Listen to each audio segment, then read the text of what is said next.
ఈ సంగతులు దృష్టాంతరములుగా వారికి సంభవించి యుగాంతమందున్న మనకు బుద్ధి కలుగుటకే వ్రాయబడింది. అలాగేమా 15వ అధ్యాయం 4వ వచనం, రోమిలికి రాష్ట్ర పత్రిక. ఏలయనగా ఓర్పు వలనను లేఖనం వలన ఆదరణ వలనను మనకు నిరీక్షణ కలుగుటకై పూర్వమందు వ్రాయబడినవన్నీ మనకు బోధ కలుగు నిమిత్తము వ్రాయబడి ఉన్నవి. థ్యాంక్ యూ అమ్మా. అందరు కూడా మ్యూట్లో పెట్టుకోండి. నేను చెప్పే వరకు సహోదరి శిరీష గారు నేను చెప్పినప్పుడు తీసి వాక్యం చదువుతారు. నేను చిన్న ప్రార్థన చేసి ముందుకు వెళ్తాను. తండ్రి, ఈ సమయం బట్టి ఎంతో వందనాలు, నివేదిక బట్టి ఎంతో వందనాలు తండ్రి. ఎంతో దూరదర్శనంతో ప్రయాసంతో ఇద్దరు సహోదరులు, బ్రదర్ ఇజ్రాయిల్ గారు, విజయ్ గారు, ఈ వేదికని స్థాపించడమే కాదు ఎంతో ప్రయాసపడి దాన్ని ముందుకు తీసుకొని వెళ్తున్నారు. ఇద్దరిని కూడా దీవించండి, ఆశీర్వదించండి. అలాగే తండ్రి, ఈ జూమ్ మీటింగ్లో పాల్గొనటకు వచ్చిన ప్రతి వ్యక్తి ఈ సమయంలో వేరేదో పనులు చేసుకొని ఉంటూ ఉండొచ్చు, వాళ్ళ గృహాల్లో వాళ్ళు రిలాక్స్ అవుతూ ఉండొచ్చు, కానీ ఎంతో ఆసక్తితో మేము వాక్యపరంగా ఆత్మికంగా బలపరచబడాలని మంచి కోరికలతో వచ్చి ఉన్నారు. అందరినీ కూడా మీరు తృప్తిపరుస్తున్నారు, దీవిస్తున్నారు, ఆశీర్వదిస్తున్నారని మేము నమ్ముచున్నాం. నిష్ప్రయోజకమైన మీ దీన దాసుడిని నించోబెట్టి ఈ సమయంలో మీ మహిమార్థమై వాడుకుంటున్నారు తండ్రి. దాన్ని బట్టి నేను మిమ్మల్ని స్తుతిస్తున్నాను. ఈ దినం, ఈ వేళ, ఈ పూట ఏమేం పాఠాలు మీరు మా కొరకు ఏర్పరచున్నారో అదంతా కూడా మా విశ్వాస నేత్రం రేపి బయలుపరుస్తారని నమ్ముచు ఈ విన్నపములు మేము యేసుక్రీస్తు పరిశుద్ధమైన నామములో వేడుకుంటున్నాం. ఆమీన్, ఆమీన్, ఆమీన్. సో ఇప్పుడు లెక్కనే 2 జనరల్ స్లైడ్స్ నేను చూపించేసి నేను ముందుకు వెళ్తాను. విజయ్, ఒక్కసారి మనము ఆ ఫస్ట్ స్లైడ్ చూద్దామా? మనం వాడే మెథడాలజీ, బైబిల్ స్టడీ కొరకు మనం వాడే మెథడాలజీ 3 అడుగులు మనం వేస్తాము. Observation, interpretation, application. అబ్జర్వేషన్ అని అంటే మనం ఒక పుస్తకం తీసుకొని అధ్యాయం బై అధ్యాయం, వచనం బై వచనం చదువుతూ ముందుకు వెళ్ళే సమయంలో ప్రతి అధ్యాయం ప్రారంభంలో ప్రతి వచనం చదివే ముందు ఆ రోజు అని అంటే మనము కీర్తనకారుడు చేసిన ప్రార్థన చేసి మనం ముందుకు వెళ్ళాలండి. 119వ కీర్తన 18వ వచనం చదవమ్మా. 119వ కీర్తన 18వ వచనము. దేవుని సహాయం లేకుండా ఉంటే మనకి లేఖనం అర్థం కాదు. 119వ కీర్తన 18వ వచనం. నేను నీ ధర్మశాస్త్రం నందు ఆశ్చర్యమైన సంగతులను చూచినట్లు నా కన్నులు తెరువును. ఆశ్చర్యమైన సంగతులు, ఆశ్చర్యమైన సంగతులు అది ఎప్పుడు మనకు అర్థమవుతాయి? దేవుడు ఆయన సహాయం చేస్తేనే, మన కన్నులని విప్పుతేనే. ఈరోజు కూడా కొన్ని విషయాలు నేను మీ ముందు తీసుకొని వస్తున్నాను. ఇప్పుడు నేను సహోదరితో ఒక వాక్య భాగం చదివిస్తాను. దాని తర్వాత ఒక ప్రశ్న అడిగేసి నేను ముందుకు వెళ్తాను. నేను మీకు ఈరోజు చూపించే కొన్ని ఆశ్చర్యమైన విషయాలు ఈ లేఖన భాగంతో లింకప్ అయి ఉంటాయి. ఈ వాక్య భాగం చదివిన తర్వాత నేను ఒక ప్రశ్న కూడా అడుగుతాను. అమ్మ, ద్వితోపదేశ కాండం 18వ అధ్యాయం 18వ వచనం చదవమ్మా. ద్వితోపదేశ కాండం 18వ అధ్యాయం 18వ వచనం.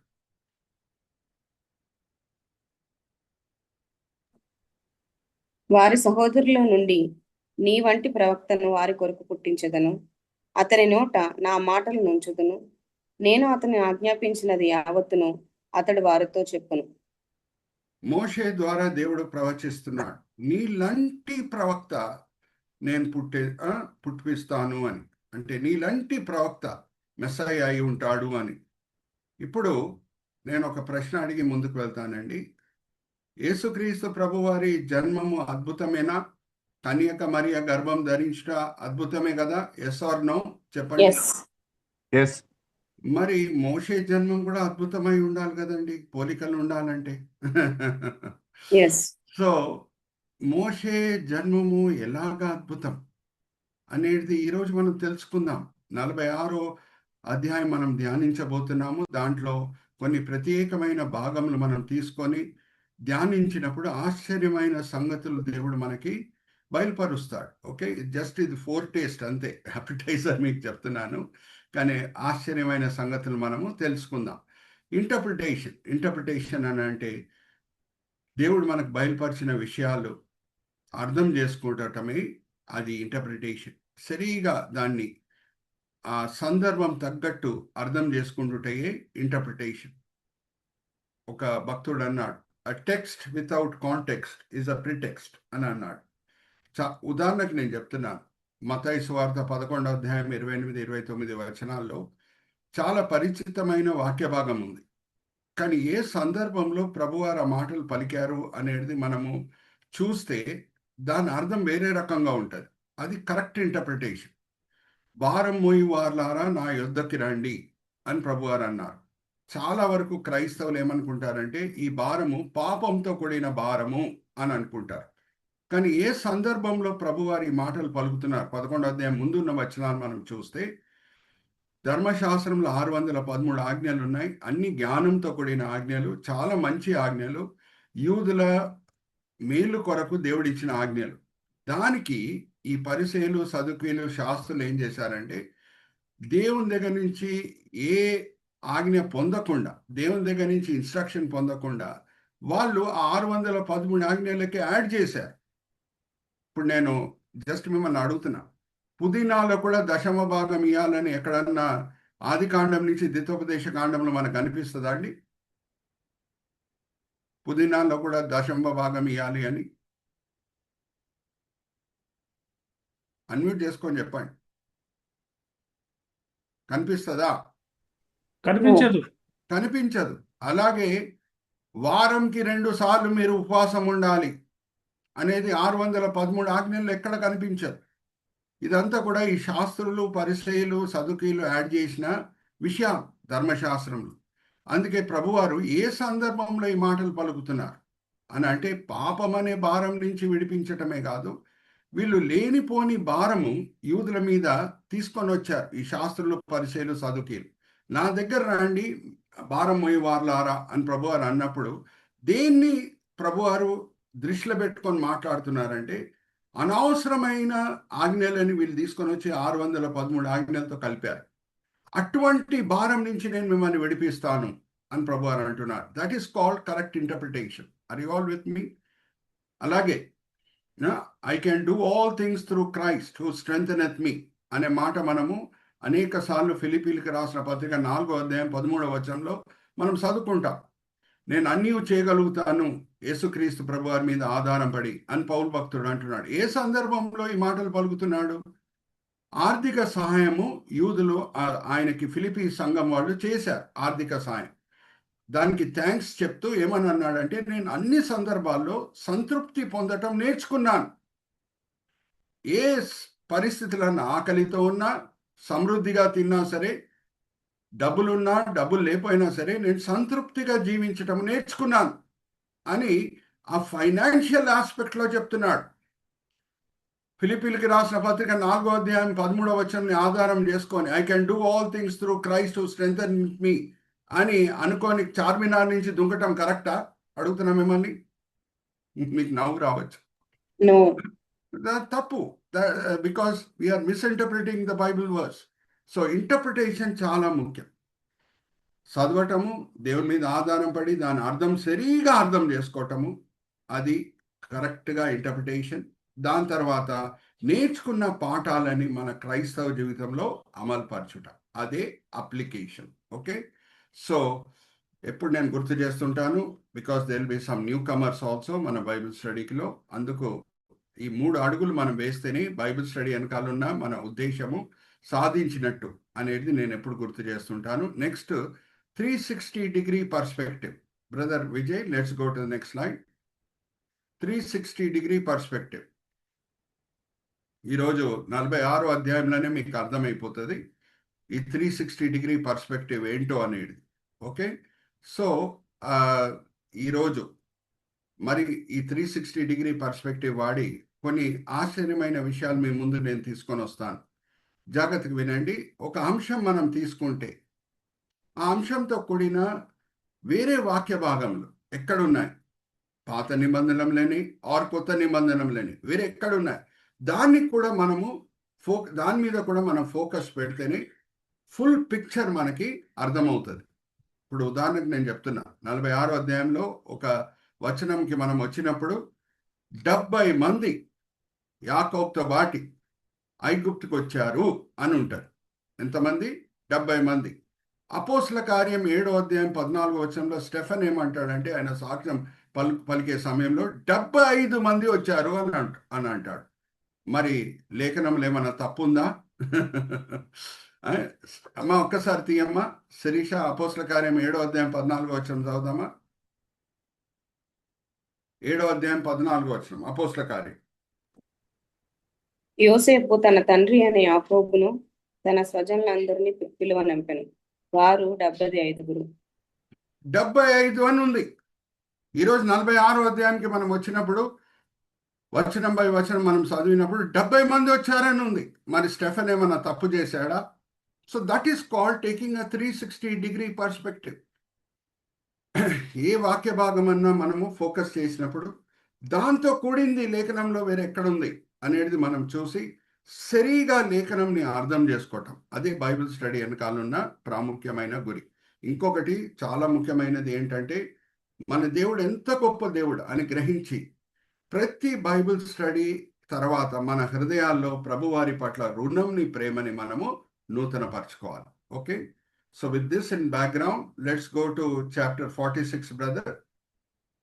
అవుట్లైన్కి మనం వెళ్దాం. ఈరోజు నేను వాడే సబ్ హెడింగ్స్ అన్నీ కూడా ఎల్తో ఎండ్ అయ్యే సబ్ హెడింగ్స్ అండి.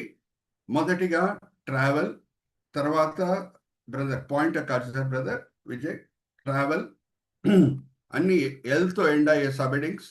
దాని తర్వాత రివీల్, ట్రావెల్ అంటే ప్రయాణం, రివీల్ అంటే బయలుపరచుట, డీటెయిల్ అంటే అన్ని వివరాలు, డీటెయిల్ అంటే చాలా ఫుల్ వివరాలని ఏమంటాం? డీటెయిల్ అని అంటాం. ఫుల్ డీటెయిల్ ఉంది అని అంటాం.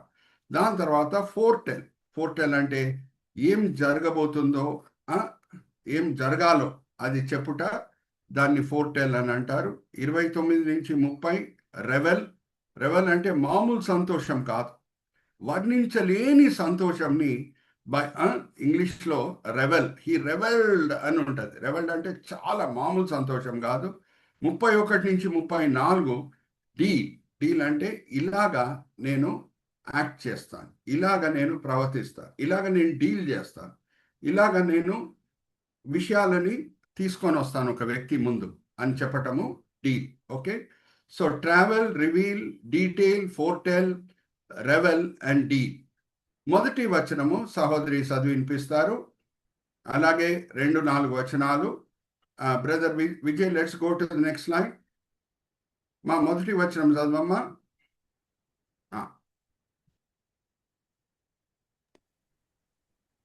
అప్పుడు ఇశ్రాయేలు తనకు కలిగినదంతయు తీసుకొని ప్రయాణమై బయర్షెబాకు వచ్చి తన తండ్రి అయిన ఇస్సాకు దేవునికి బలులు అర్పించాను. బ్రదర్ బీర్షిబా మీద ఫోకస్ చేయండి బ్రదర్. అక్కడ చూడండి, ఎక్కడి నుంచి బయలుదేరి ఆయన ఐగుప్తు వైపు నడుచుకొని వెళ్ళాను, ఆర్ ప్రయాణం చేశాను. ఎక్కడున్నాడు యాకోబు? ఆయన కొడుకులు వచ్చి యోసేపు బతికే ఉన్నాడు, రామంటున్నాడు ఐగుప్తుకి అని చెప్పటము ఎప్పుడు జరిగింది, ఎక్కడ జరిగింది? వాళ్ళు తిరిగి వచ్చారు, కానీ యాకోబు ఎక్కడున్నాడు ఆ సమయంలో? ఎక్కడి నుంచి ఆయన ఐగుప్తు వైపు ప్రయాణం ప్రారంభం చేశాడు? Brother point cursor at Hebron. Hebron మీద కర్సర్ పెట్టి చూపించండి బ్రదర్. అక్కడ చూడండి మ్యాప్లో Hebron. Brother Vijay, can I see a cursor at Hebron? అందరికి హెబ్రాన్ కనిపిస్తుందా అండి? Can I hear any yes? మ్యాప్లో. ఓకే, హెబ్రాన్ నుంచి ఆయన బయలుదేరి బీర్షీబాకు వచ్చినప్పుడు, brother point cursor at Beersheba. అక్కడ వచ్చినప్పుడు అక్కడ బలి అర్పించాడు దేవునికి. ఆ రాత్రి వేళ దేవుడు వచ్చి ఏం బయలుపరుస్తున్నాడు యాకోబుకి, అది మనం చూద్దాం. Brother point cursor at Beersheba. అందరికి బీర్షీబా కనిపిస్తుందా అండి? Can I hear any yes? Yes. Okay. Yes, Pastor. Okay, so travel and reveal. Reveal అంటే దేవుడు బయలుపరచుట. ఏమని చెప్పాడు ఒక్కసారి brother Vijay, go back to the outline. Yeah, travel and reveal. Verses 2 to 4 చదవమ్మా. అప్పుడు రాత్రి దర్శనమునందు దేవుడు యాకోబు యాకోబు అని ఇశ్రాయేలును పిలిచెను. అందుకు అతడు చిత్తం ప్రభువా అనెను. ఆయన, నేనే దేవుడను, నీ తండ్రి దేవుడను. ఐగుప్తునకు వెళ్ళుటకు భయపడకుము. అక్కడ నిన్ను గొప్ప జనముగా చేసేదను. నేను ఐగుప్తునకు నీతో కూడా వచ్చేదను. అంతేకాదు, నేను నిశ్చయముగా నిన్ను తిరిగి తీసుకొని వచ్చేదను. యోసేపు నీ కన్నుల మీద తన చెయ్యి ఉంచునని సెలవీయగా, థ్యాంక్ యూ అమ్మా. నేను మరి నిన్ను తీసుకొని వచ్చేదను. జాగ్రత్త వినండి. దానికి రెండు అర్థాలు ఉన్నాయి. ఒకటి, మరి నిన్ను తీసుకొని వచ్చేదను అని అంటే ఒకటి అర్థం ఏంటి అని అంటే ఖచ్చితంగా యాకోబు సంతానంని ఐగుప్తు నుంచి ఒక దినం విమోచించి దేవుడు తీసుకొని వస్తాడు కానాన్ దేశంకి అనే దానికి ఒక అర్థం, ఒక యాంగిల్ నుంచి, ఒక కను దృష్టి నుంచి మనం చూస్తే. ఆల్రెడీ చాలామంది ఆది కాండం చదివి ఉంటారు. ఇప్పుడు నేను మిమ్మల్ని చదివిన వాళ్ళకే ఒక ప్రశ్న వేస్తున్నాను. యాకోబు చివరి కోరిక ఏంటి చనిపోయే ముందు? ఎక్కడ పాత పెట్టబడాలి అని చెప్పండి. అన్మ్యూట్ చేసుకొని చెప్పండి. చదవలేదా ఎవరు? ఆది కాండం కనానులో పాతి పెట్టాలి. కానాన్లో. హల్లెలూయా, ప్రైజ్ ది లార్డ్. ఎక్కడ వాళ్ళ పితరులు సమాధి చేయబడారో సేమ్ హెబ్రోన్ దగ్గరే మెక్పెల్లా కేవ్స్ అని ఉంటాయి. ఇప్పుడు కూడా మీరు ఇజ్రాయెల్ దేశంకి వెళ్తే మెక్పెల్లా కేవ్స్ మనకు చూపిస్తారు.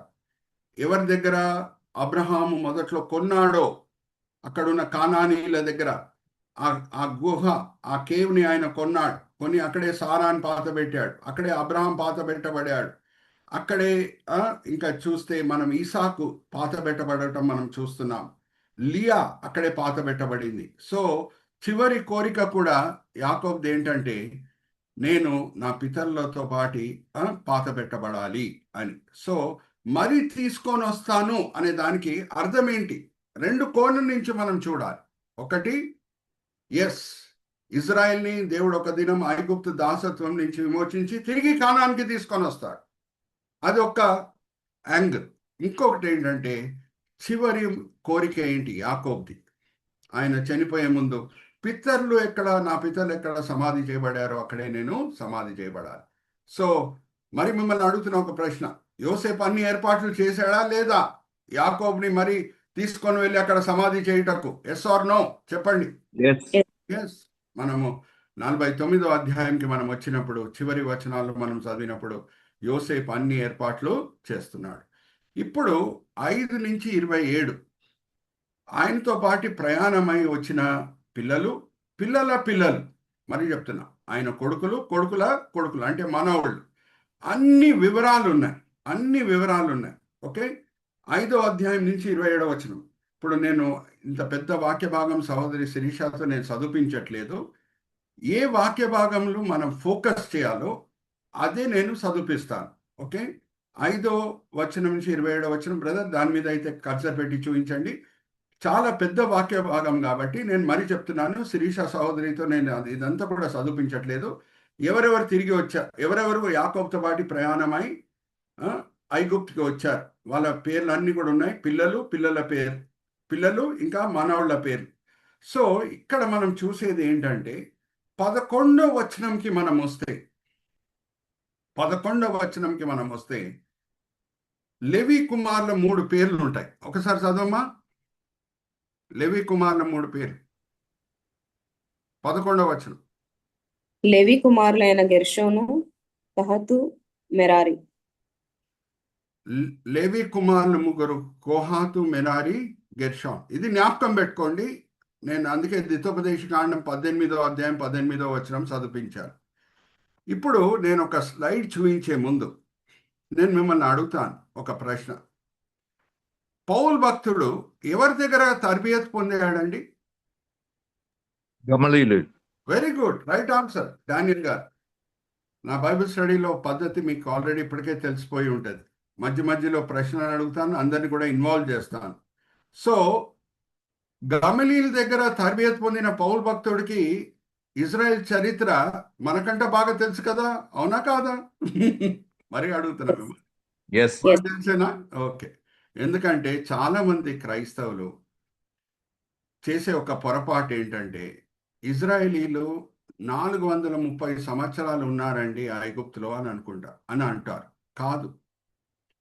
అబ్రహాం దగ్గర దేవుడు చేసిన నిబంధన దగ్గర నుంచి సీనాయి కొండ దగ్గర దేవుడు తీసుకొని వచ్చి వాళ్ళతో ఒక నిబంధన కుదిరించుకుంటున్నాడు చూడండి. ఆ రెండింటి మధ్యన 430 సంవత్సరాలు అయినాయి.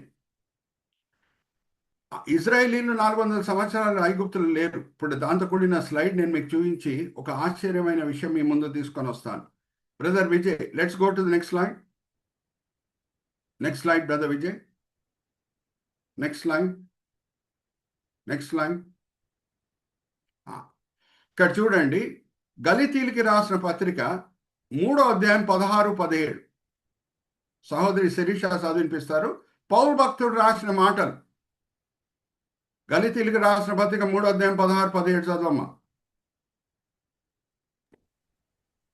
అబ్రహామునకు అతని సంతానమునకును వాగ్దానము చేయబడను.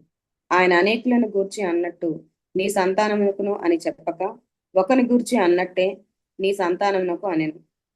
నేను చెప్పినదేమనగా 430 సంవత్సరములైన తరువాత వచ్చిన ధర్మశాస్త్రము వాగ్దానం నిరర్ధకము చేయనంతగా పూర్వమందు దేవుని చేత స్థిరపరచబడిన నిబంధనను కొట్టివేయదు. థ్యాంక్ యూ మా. అబ్రహాంతో నిబంధన చేసిన తర్వాత 400 సంవత్సరముల తర్వాత వచ్చిన ధర్మశాస్త్రము. హల్లెలూయా, ప్రైజ్ ద లార్డ్. ఇప్పుడు విజయ్ బ్రదర్ ఎక్కడెక్కడ కర్సర్ పెట్టి చూపించాలని చెప్తాను, అక్కడ కర్సర్ పెట్టి చూపిస్తారు. జాగ్రత్తగా వినండి. 2 ఫ్లాగ్ పోస్టులు నేను పెట్టాను, ఇటు సైడ్ అటు సైడ్. ఆదికాండం 12వ అధ్యాయం 7వ వచనం. విజయ్ బ్రదర్ కర్సర్ పెట్టి చూపించండి. ఆదికాండం 12వ అధ్యాయం 7వ వచనం. Very good. అక్కడ దేవుడు అబ్రహాంతో చేసిన నిబంధన. సీనాయి కొండ దగ్గర దేవుడు ధర్మశాస్త్రం ఇచ్చింది. నిర్గమకాండం 19, 20 వచనాలు. ఇక్కడ చూడండి, ఫ్లాగ్ పోస్ట్. ఈ రెండిటి మధ్యన 430 సంవత్సరాలు అయినాయి, కానీ ఇజ్రాయేలీలు ఐగుప్తులో 430 సంవత్సరాలు లేరండి. 4వ తరము వచ్చేశారు. మొదటి తరము ఎవరు? లెవి వెళ్ళాడు, యాకోబు కుమారుడు. ఆయన కొడుకు కొహాత్ అక్కడ ఉన్నాడు. ఆయన కొడుకు అమ్రామ్ అక్కడ పుట్టాడు. మోషే అమ్రామ్ కొడుకు వాళ్ళని బయటికి తీసుకొని వస్తున్నాడు. 4 తరములు మాత్రమే అక్కడ ఉన్నాయి. ఓకే, ఇప్పుడు ఈ రెండిటి మధ్యన 430 సంవత్సరాలు అయిపోయినాయి. ఎలాగ మనం చెప్పొచ్చు ఇజ్రాయేలీలు ఐగుప్తులో 215 సంవత్సరములే ఉన్నారని ఎలాగ చెప్పొచ్చు? అడుగు బై అడుగు, మెట్టు బై మెట్టు మనం వెళ్దాం. రేపు మిమ్మల్ని ఎవరైనా అడిగినా సరే మీరు చెప్పగలగాలి. అందుకే బైబిల్ స్టడీ, అందుకే ఇంత లోతులో వెళ్తున్నాం. ప్రార్థన చేసి మనం ముందుకు సాగుతున్నాం. ఆశ్చర్యమైన సంగతులు నేను చూచినట్లు నా కన్నులు తెరువుము. బ్రదర్ విజయ్, ఇక్కడ చూడండి, నేను మైల్ రాయిలు పెట్టాను. ఆ మైల్ రాయిల మీద నేను వాక్య భాగములు కూడా రాశాను, వాక్య భాగములు కూడా ఇన్కార్పొరేట్ చేశాను. దేవుడు అబ్రహాంతో నిబంధన చేసిన తర్వాత 25 సంవత్సరాలు గడిచినాయి. అప్పుడు ఈసాకు పుట్టాడు. మిమ్మల్ని అడుగుతున్నా ఒక ప్రశ్న. అబ్రహాం పుట్టినప్పుడు ఇస్సాకు పుట్టినప్పుడు అబ్రహాం వయసు ఎంత అండి? చెప్పాలి. 100. Right answer. సో 75 సంవత్సరంలో ఆయనని ఇరాక్ నుంచి, మెసొపోటోమియా నుంచి దేవుడు పిలిచినప్పుడు పలికిన వాగ్దానం. అప్పుడు అబ్రహాం వయసు 75. సో 25 సంవత్సరాలు గడిచిపోయినాయి. ఓకే, ఎక్కడుంది ఇస్సాకు పుట్టింది? చదవమ్మా. 21వ అధ్యాయం 5వ వచనం, ఆదికాండం. మైల్ రాయి మీద కర్సర్ పెట్టండి విజయ్ బ్రదర్. మైల్ రాయి మీద కర్సర్ పెట్టండి. 21వ అధ్యాయం 5వ వచనం. వెరీ గుడ్ విజయ్ బ్రదర్, చదవమ్మా. అబ్రహాము కుమారుడని ఇస్సాకు అతనికి పుట్టినప్పుడు అతడు 100 ఏండ్ల వాడు. సో 25 సంవత్సరాలు గడిచిపోయినాయి. సో ఈసాకు 60 సంవత్సరముల వయసు ఉన్నప్పుడు యాకోబు పుట్టాడు. వయసు ఎంత ఈసాకుది? 60 సంవత్సరములు. ఓకే బ్రదర్, కొంచెం ఎన్లార్జ్ చేయండి ఆ మైల్ రాయిని. ఆదికాండము 25వ అధ్యాయము 26వ వచనం చదవమ్మా. ఈసాకు వయసు ఎంత యాకోబు పుట్టినప్పుడు? 25, 26 చదవమ్మా. ఆదికాండం. ఎంత చక్కగా టెక్నికల్ కోఆర్డినేషన్ చేస్తున్నారు చూడండి విజయ్ బ్రదర్. తర్వాత అతని సహోదరుడు బయటకు వచ్చినప్పుడు అతని చెయ్యి ఏశావు మడిమను పట్టుకొని ఉండను గనుక అతనికి యాకోబు అని పేరు పెట్టబడదు. ఆమె వారిని కనినప్పుడు ఇస్సాకు 65 వాడు. 60, 65, 60 కదా, 65 65 ఏండ్ల వాడు. 60 60 ఇయర్స్. ఇప్పుడు అబ్రహాంతో దేవుడు చేసిన నిబంధన నుంచి యాకోబు పుట్టే వరకు 25 + 60 85 ఇయర్స్ అవుతుంది. అందుకే అక్కడ చూడండి, రెడ్ లైన్ వేసాను నేను, 85 years. Brother Vijay, point cursor at 85 years. Okay, very good brother, thank you so much. ఇప్పుడు 130 సంవత్సరముల తర్వాత, యాకోబు వయసు 130 సంవత్సరములు, ఆయన ఐగుప్తుకి వచ్చాడు. ఆయన వయసు ఎంత? ఫారోతో మాట్లాడినప్పుడు ఫారో అడుగుతున్నాడు, నీ వయసు ఎంత? చాలా రెస్పెక్ట్ ఇస్తున్నాడు యాకోబ్కి. మీ వయసు ఎంత అండి అని అడిగాడు. అప్పుడు 47వ అధ్యాయము ఎంత చక్కగా ఎన్లార్జ్ చేసి చూపిస్తున్నారు చూడండి విజయ్ బ్రదరు. యాకోబు ఇచ్చిన జవాబు ఏంటి? 47వ అధ్యాయం 9వ వచనం చదవమ్మా శిరీష. 47వ అధ్యాయం ఆదికాండం 9వ వచనం. యాకోబు, నేను యాత్ర చేసిన సంవత్సరములు 130, నేను జీవించిన సంవత్సరములు కొంచెముగాను దుఃఖ సహితముగాను ఉన్నవి. అవి నా పితరులు యాత్ర చేసిన దినములలో వారు జీవించిన సంవత్సరములన్నీ కాలేదని ఫరోతో చెప్పాను. నా వయసు 130 అని అంటున్నాడు. సో అబ్రహాంతో దేవుడు చేసిన నిబంధన దగ్గర నుంచి మనం తీసుకుంటే 25, నేను మిమ్మల్ని అడుగుతున్నా, ఇప్పుడు మీరు మైండ్లో క్యాల్కులేట్ చేసి నాకు చెప్పండి.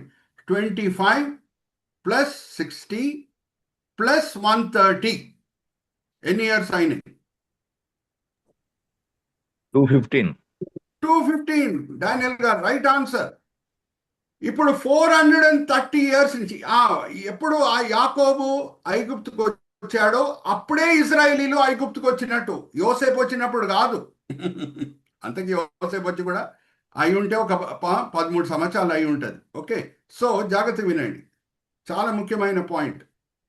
యాకోబు అంటేనే ఇజ్రాయెల్, ఇజ్రాయెల్ అంటే యాకోబు. ఎప్పుడు యాకోబు వచ్చాడో పిల్లలతో మనవళ్లతో, అప్పటి నుంచే ఇజ్రాయేలు ఐగుప్తుకు వచ్చినట్టు. సో 130 సంవత్సరాల వయసు వచ్చినప్పుడు యాకోబు వచ్చాడు. సో అబ్రహాంతో దేవుడు నిబంధన చేసిన సమయం నుంచి ఇజ్రాయేలీలు ఐగుప్తుకు వచ్చిన సమయము 215 సంవత్సరాలు. ఇప్పుడు నేను సింపుల్ క్వశ్చన్ మిమ్మల్ని అడుగుతున్నా, 430 సంవత్సరాలు ఎక్కడి నుంచి ఎక్కడి వరకు? దేవుడు అబ్రహాంతో నిబంధన చేసినప్పటి నుంచి, ధర్మశాస్త్రం ఇచ్చినప్పుడు. మరి చెప్తున్నా బ్రదర్, ఇప్పుడు 2 ఫ్లాగ్ పోస్టులు మనం చూద్దామా? ఇటు అటు చూద్దామా విజయ్ బ్రదర్? ఇటు అటు ఫ్లాగ్ పోస్టులు. Very good, thank you brother. అబ్రహాంతో దేవుడు నిబంధన చేసినప్పటి నుంచి సీనాయి కొండ దగ్గర దేవుడు నిబంధన చేసే వరకు 430 సంవత్సరాలు. ఓకే, మధ్యలో 215 సంవత్సరాలు మనం తీసేస్తే బ్యాలెన్స్ ఎన్ని సంవత్సరాలు ఉన్నాయో అన్ని సంవత్సరాలే వాళ్ళు ఐగుప్తులో ఉన్నారు. Are you all with me? So ఎన్ని సంవత్సరాలు ఉన్నట్టు చెప్పండి? 215. Right answer sister Sheela, very good. అందుకే మనము 360-degree పర్స్పెక్టివ్ అని అంటాం. Why do we take 360-degree perspective? To completely understand the subject. Okay, ఇప్పుడు గలితీయులకి రాసిన పత్రిక మనము పిక్చర్లో తీసుకొని వస్తున్నాం. పౌలు గమనీయుల చేత తర్బియత్ పొందిన వ్యక్తి పౌలు. ఆయన ఇజ్రాయెల్ చరిత్ర బాగా చదువుకొని ఆయన చాలా దాన్ని బట్టి అవగాహన ఉన్న వ్యక్తి చెప్పింది ఏంటంటే, అబ్రహాం దగ్గర నుంచి సీనాయి కొండ దగ్గర దేవుడు చేసిన నిబంధన వరకు 430 సంవత్సరాలు గడిచినాయి. ఇజ్రాయేలీలు 430 సంవత్సరాలు ఐగుప్తులు ఉన్నాడని చెప్పలేదు ఆయన. ఓకే, సో ఇప్పుడు అడుగు బై అడుగు, మెట్టు బై మెట్టు మనం వెళ్దాం. ఓకే, ఇజ్రాయేలీలు 215 సంవత్సరంలో ఉన్నారు అనే విషయం మనకి తెలిసిపోయింది. ఎక్కడ? ఐగుప్తులు. ఓకే, ఇప్పుడు మరి మిమ్మల్ని ఒక ప్రశ్న అడుగుతాను. ఇది అందరికీ చాలా పరిచితమైన ప్రశ్న. మోషే వయసు ఎంత? వాళ్ళని ఐగుప్తుని దాసత్వం నుంచి విమోచించి బయటికి తీసుకొని వచ్చినప్పుడు మోషే వయసు ఎంత చెప్పండి? 120. మోషే మోషే బతికిందే 120 సంవత్సరాలు. ఆయన వయసు ఎంత వాళ్ళని బయటికి తీసుకొని వచ్చినప్పుడు? 40. 40. 80. Around 80. 80. Yes. Yes, Moses 80. was 80 years old when he brought Israel out of Egypt. ఒక్కసారి ఆ వాక్య భాగం కూడా మనం చదువుకుందామా? నిర్గమకాండం 7వ అధ్యాయం 7వ వచనం నుంచి 9వ వచనం చదవమ్మా. చాలు. వారు ఫరోతో మాట్లాడినప్పుడు మోషేకు 80 ఏండ్లు, అహరోనుకు 83 ఏండ్లు. థ్యాంక్ యూ మా. సో అక్కడి నుంచి అద్భుతాలు స్టార్ట్ అవుతున్నాయి. ఇలా అద్భుతాలు చేసి దేవుడు వీళ్ళని బయటికి తీసుకొని వచ్చేసాడు. సో మోషే వయసు 80. జ్ఞాపకం పెట్టుకోండి. ఇప్పుడు మరి మిమ్మల్ని సింపుల్ అర్థమెటిక్ క్వశ్చన్ అడుగుతున్నాను. 215 సంవత్సరాలే టోటల్గా ఇజ్రాయేలీలు ఐగుప్తులో ఉన్నారు. ఓకే, సో మోషే పుట్టినప్పుడు ఆల్రెడీ ఎన్ని సంవత్సరాలు వాళ్ళు ఐగుప్తులో ఉన్నారు? చెప్పండి. 200 సంవత్సరాలే టోటల్గా వాళ్ళు ఐగుప్తులో ఉన్నారు. ఓకే, సో మోషే వయసు ఎంత వీళ్ళు ఐగుప్తు నుంచి బయటకు వచ్చినప్పుడు? 80. సో ఆల్రెడీ మోషే పుట్టినప్పుడు ఆల్రెడీ ఎన్ని సంవత్సరాలు ఐగుప్తులు ఉన్నారు? 210. 135. 135. Right answer. సహోదరి శిరీష రైట్ ఆన్సర్ చెప్పింది. Very good. ఇప్పుడు మనము అవుట్లైన్కి వెళ్దాం.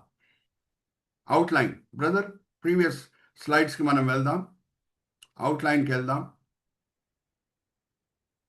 ఓకే, జాగ్రత్తగా వినండి. నేను జూయిష్ రాబాయిస్తో కూడా కరెస్పాండ్ చేస్తూ ఉంటాను కాబట్టి ఈ మాటలన్నీ కూడా వివరంగా నేను మీతో పంచుకుంటున్నాను. ఓకే, సంఖ్యాకాండం 26వ అధ్యాయము. అందుకే నేను రెడ్ లెటర్లో వేశానండి. రెడ్ లెటర్స్లో నేను ఎందుకు వేశాను అని అంటే చాలా ముఖ్యమైనది కాబట్టి రెడ్ లెటర్స్లో వేశాను. సంఖ్యాకాండం 26వ అధ్యాయము 58, 59 చదవమ్మా శిరీష. జాగ్రత్తగా వినండి, నేను కావాల్సిన 2 సార్లు చదివిస్తాను. లేవీల వంశములు ఏమనగా లిబ్నీల వంశము, హెబ్రోనీల వంశము, మహాలీయుల వంశము, మూషీల వంశము, కొరహీల వంశము. కహతు అమ్రామును కనెను. అమ్రాము భార్య పేరు ఎబెకెదు.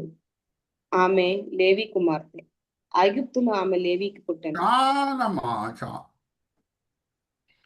కోహాతు అమ్రామ్ని కనేను. అమ్రామ్ భార్య జోకేబేదు. జోకేబేదు లేవి కుమార్తె. ఇంకొకసారి చదవమ్మా. చదువుకొని వెళ్ళిపోతూ ఉంటాం కదా మనం స్పీడ్గా. బైబిల్లో మనం చాలాసార్లు ఎస్పెషలీ వంశావళిలు చాలా స్పీడ్గా వెళ్ళిపోతూ ఉంటాం. ఆశ్చర్యమైన విషయాలు నా కన్నులు తెలిసి బయలుపరచు ప్రభు అని మనం అడగం కదా. అడగనప్పుడు దేవుడు ఎలాగ బయలుపరుస్తాడండి? అడిగినప్పుడే బయలుపరుస్తాడు. చదవమ్మా మరి ఇంకొకసారి. 59వ వచనమే చదివే. కహతు అమ్రామును కనెను. కోహాతు అమ్రామ్ని కనేను. కోహాత్ ఎవరు? లెవి కుమారుడు. లేవి ముగ్గురు వచ్చారు కదా, కోహాతు, గెర్షోం, మెరారి. అందుకే 11వ వచనం నేను చదివించాను. రెడ్ కలర్లో అది నేను హైలైట్ చేశాను. ముగ్గురు వచ్చారు ఆయనతో పాటి కొడుకులు, లెవి కొడుకులు ఐగుప్తుకి. కోహాతు,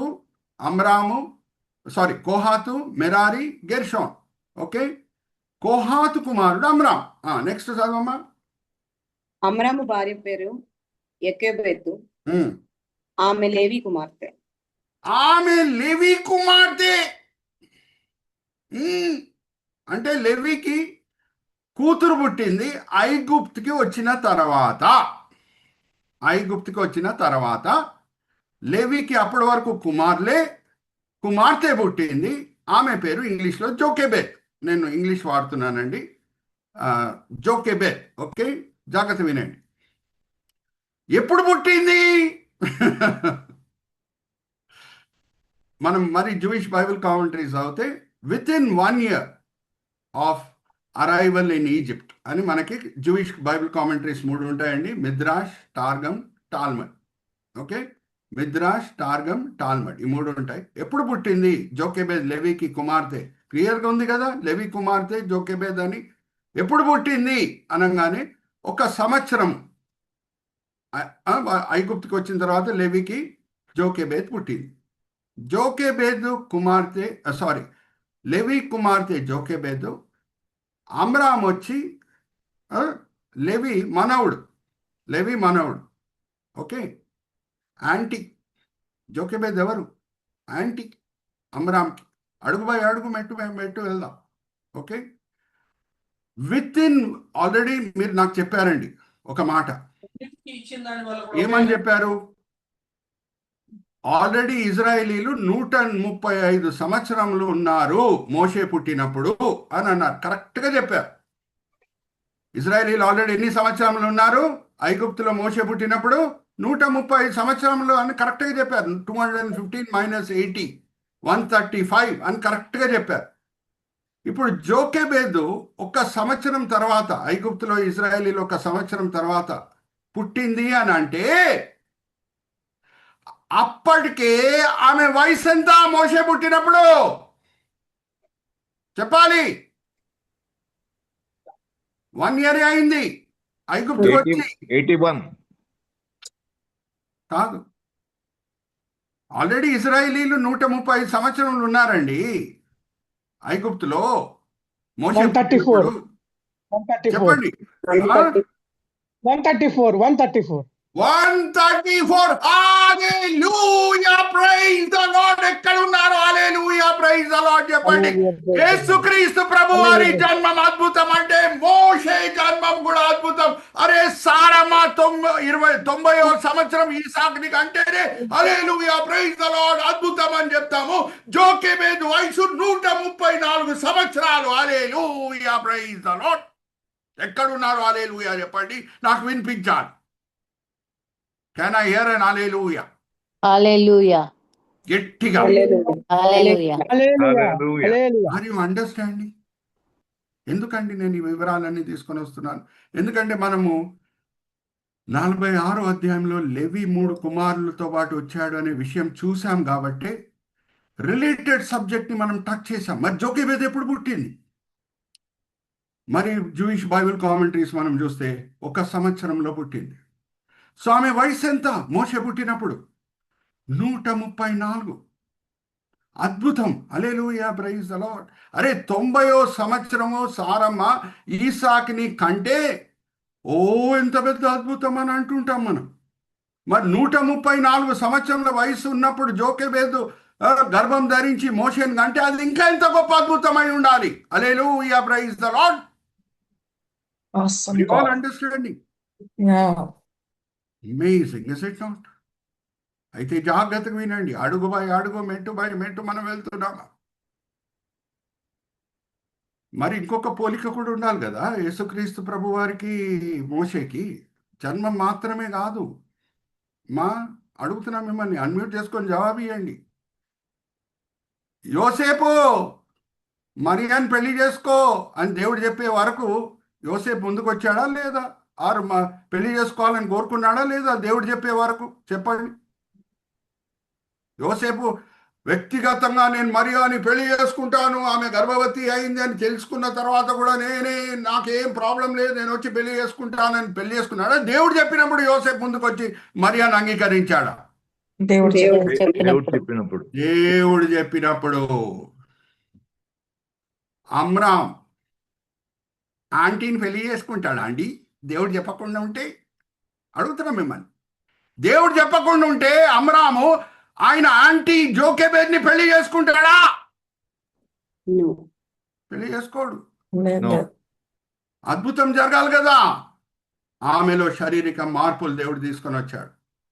134 సంవత్సరాల వయసులో మరి ఆమెలో ఒక యవన కాలం అందం వచ్చింది, శారీరక మార్పులు వచ్చినాయి. దేవుడు ఆజ్ఞాపించాడు, అమ్రామ్ పెళ్లి చేసుకో జోకెబెద్ని. లేకపోతే ఎవరు వెళ్ళి ఆంటీని పెళ్లి చేసుకుంటారు చెప్పండి? అమ్మా ద్వితోపదేశ కాండం 18వ అధ్యాయం 18వ వచనం, నా లాంటి ప్రవక్త వస్తాడు అని అంటే దాని అర్థం ఏంటి? మోషేకి యేసుక్రీస్తు ప్రభువారికి పోలికలు ఉండాలి. Are you all understanding?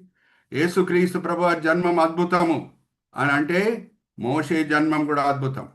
యోసేపు మరి అని దేవుడు చెప్పిన తర్వాతనే అంగీకరించాడు అని అంటే ఇక్కడ కూడా అమ్రాము జోకెబేద్ని దేవుడు చెప్పిన తర్వాతనే పెళ్లి చేసుకున్నాడు. ఆర్ యు ఆల్ విత్ మీ? దేవుడు ఆజ్ఞాపించకుండా ఉంటే అమ్రామ్ వెళ్ళి జోకెబేద్ని పెళ్లి చేసుకోడు. శిశువుగా ఉన్నప్పుడు హేరోదు రాజు యేసుక్రీస్తు ప్రభువారిని చంపుటకు ప్రయత్నించాడు. మరి మోషే శిశువుగా ఉన్నప్పుడు ఫారో రాజు అందరు చిన్న పిల్లలతో పాటి మోషేని కూడా చంపుటకు ప్రయత్నించాడా లేదా అడుగుతున్నాం మిమ్మల్ని. Yes, sir. Yes. Yes yes. చూడండి పోలికలు ఎలాగున్నాయో పోలికలు చూడండి. నీలాంటి ప్రవక్త వస్తాడంటే మరి పోలికలు తప్పవు కదా. జన్మం అద్భుతం, తల్లిదండ్రుల పెళ్లి అద్భుతం, చిన్న వయసులో ఉన్నప్పుడు ఆ సమయంలో ఉన్న రాజులు చంపుటకు ప్రయత్నించినప్పుడు రక్షించటం అద్భుతం. ఎందుకంటే ఇద్దరు జీవితంలో ఒక దేవుని ప్రణాళిక అది పూర్తి అవ్వాలి. మోషే వాడబడాలి. ఇజ్రాయేలీలని ఐగుప్తు దాసత్వం నుంచి విమోచించే విషయంలో మోషే దేవుని చేతిలో వాడబడాలి. అలాగే యేసుక్రీస్తు ప్రభువారు మనల్ని పాపం అనే దాసత్వం నుంచి విమోచించే విషయంలో ఆయన వాడబడాలి. దాని వరకు ఇద్దరు చనిపోదానికి వీలు లేదు. శిశువులుగా ఉన్నప్పుడు చనిపోదానికి వీలు లేదు. ఇంకా కొంచెం లోతులో వెళ్తున్నానండి. అంటే ఇక్కడ ఆల్రెడీ సంఖ్యాకాండం గురించి నేను చెప్పాను కాబట్టి సంఖ్యాకాండంకి సంఖ్యాకాండం అనే పేరు ఎందుకు వచ్చింది అది ఒక్కసారి నేను మీతో పంచుకోవాలి. ఎందుకంటే ఒక్కసారి కాదు 2 సార్లు జనసంఖ్య ఏంటో లెక్క పెట్టాల్సి వచ్చింది. ఎంతమంది వీరులు ఉన్నారు, ఎంతమంది సైనికులు ఉన్నారు యుద్ధం చేయడానికి యుద్ధం చేయుటకు వెళ్ళుటకు ఎంతమంది సైనికులు ఉన్నారు అనేది లెక్క పెట్టడం ఒక్కసారి కాదు 2 సార్లు జరిగింది సంఖ్యాకాండంలో. 2 సార్లు కూడా ఒకసారి ఆ సంఖ్యాకాండం 1వ అధ్యాయంలో 6 లక్షల మంది ఉన్నారు సైనికులు అనే విషయం బయటకు వస్తుంది. 40 సంవత్సరాలు వాళ్ళు అరణ్యంలో ప్రయాణం చేసిన తర్వాత కూడా మరి సైనికులు 6 లక్షలు అంటే ఎక్కువ మంది ఉన్నారు. ఇప్పుడు సంఖ్యాకాండం 1వ అధ్యాయానికి వద్దాం. ఈ ఒక్క అద్భుతం గురించి చెప్పేసి నేను 28వ వచనంకి నేను వస్తాను. జాగ్రత్త వినండి.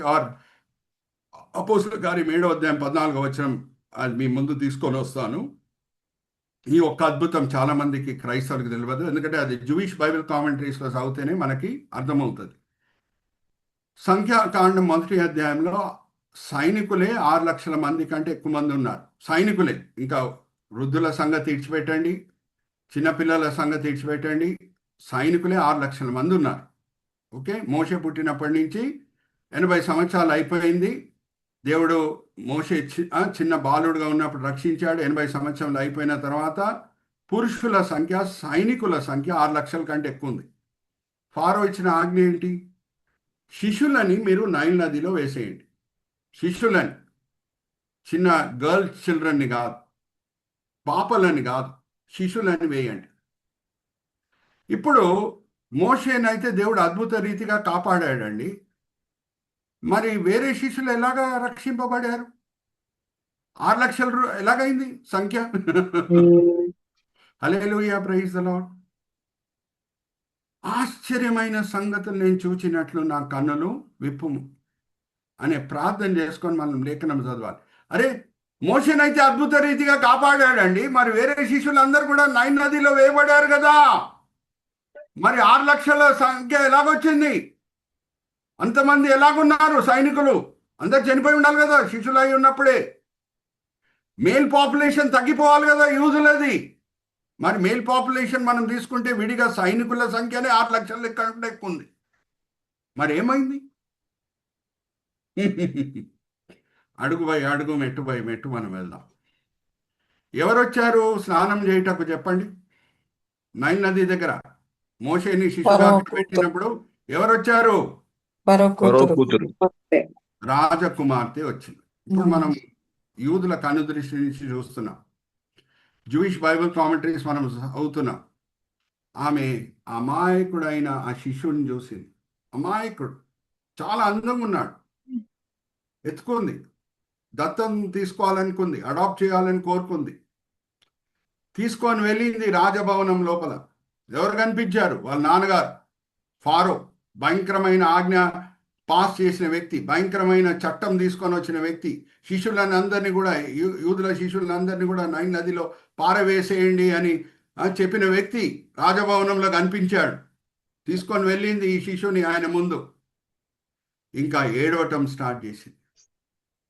చూడు, ఈ శిష్యుడు యూదుడు ఏం పాపం చేశాడు, ఏం నష్టం తీసుకొని వచ్చాడు, ఎందుకు ఈ భయంకరమైన ఆజ్ఞను నువ్వు తీసుకొని వచ్చావు?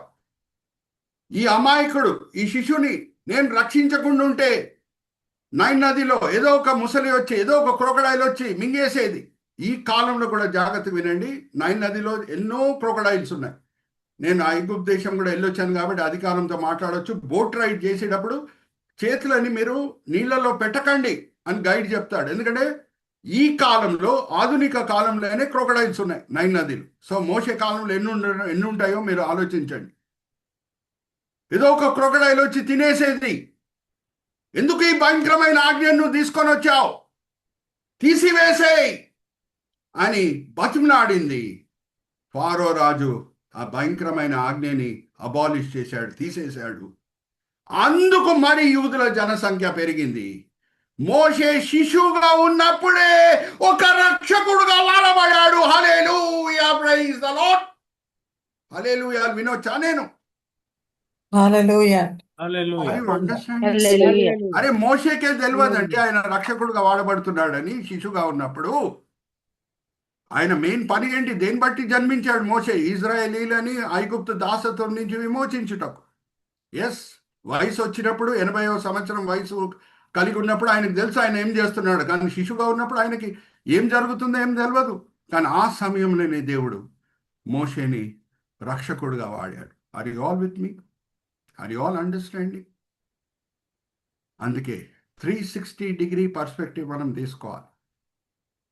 ఆశ్చర్యమైన సంగతులు నేను చూచినట్లు నా కన్నులను తెరువుము అని ప్రార్థన చేసి మనం ముందుకు సాగితే దేవుడు ఖచ్చితంగా మన కళ్ళని తెరుస్తాడు. సో ఎంతమంది వచ్చారు? ఇది ఒక్కటి నేను చెప్పేసి ముగిస్తానండి. ఎంతమంది వచ్చారు? మా 27వ వచనం చదవమ్మా.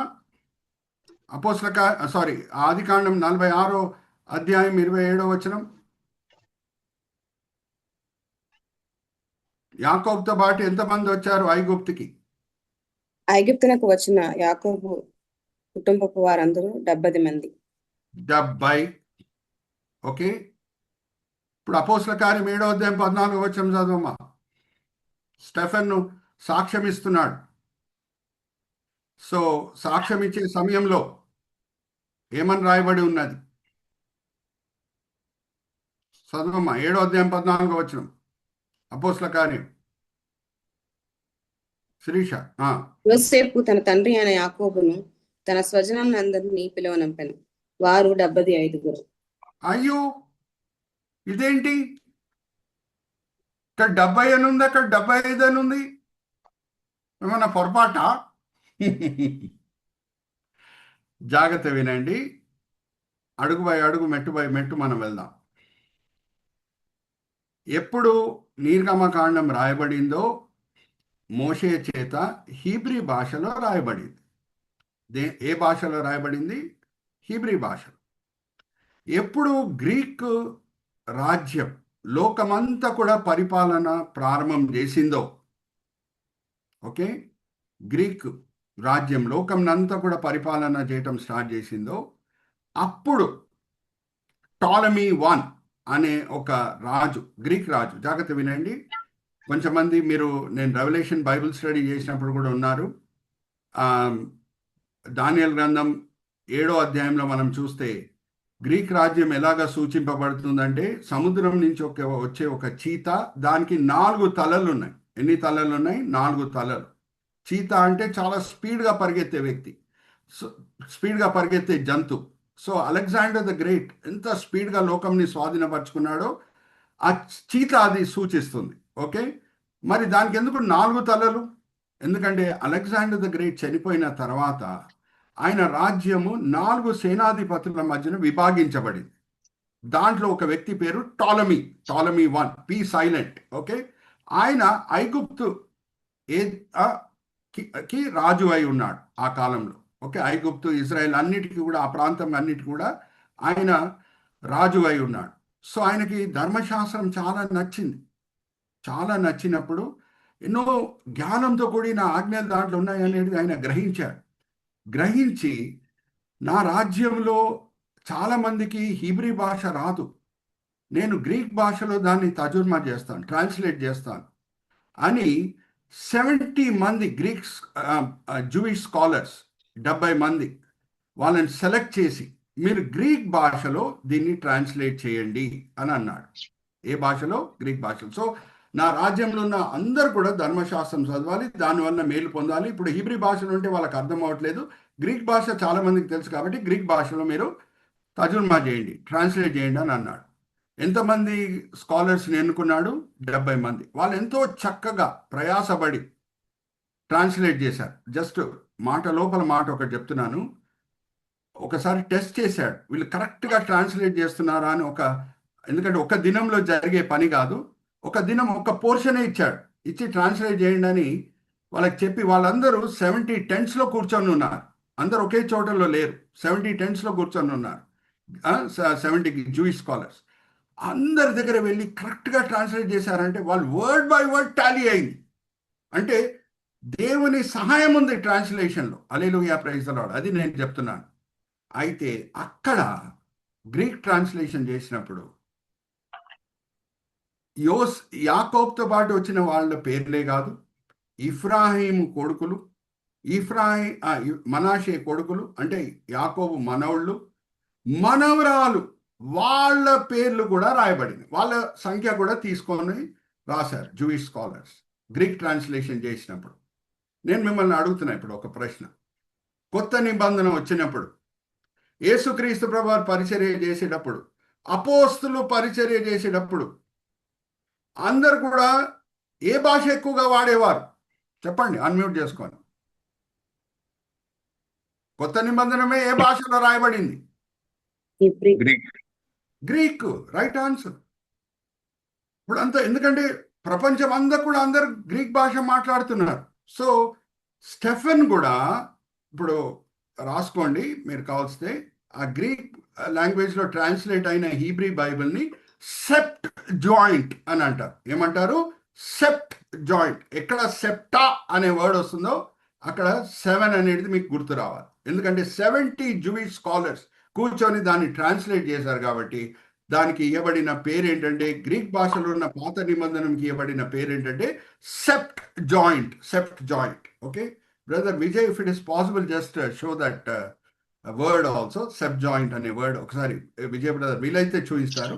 సో దాంట్లో అక్కడ రాసినప్పుడు గ్రీక్స్ జూయిష్ స్కాలర్స్ ఏం చేశారంటే, యాకోబు కొడుకులు మనవుళ్లే కాదు, ఎవరు ఆయనతో పాటు వచ్చారు వాళ్ళే కాదు, ఇఫ్రాయిము మనాషే ఉన్నారు కదా ఆల్రెడీ యోసేపుతో పాటు, వాళ్ళ కొడుకులు, వాళ్ళ మనవుళ్ళు అది కూడా తీసుకొని రాశారు. కాబట్టి అంటే ఇఫ్రాయిం కొడుకు కూతురు, మనాషే కొడుకు కూతురు, ఆ డీటెయిల్స్ కూడా తీసుకొని రాశారు కాబట్టే 75 వస్తుంది.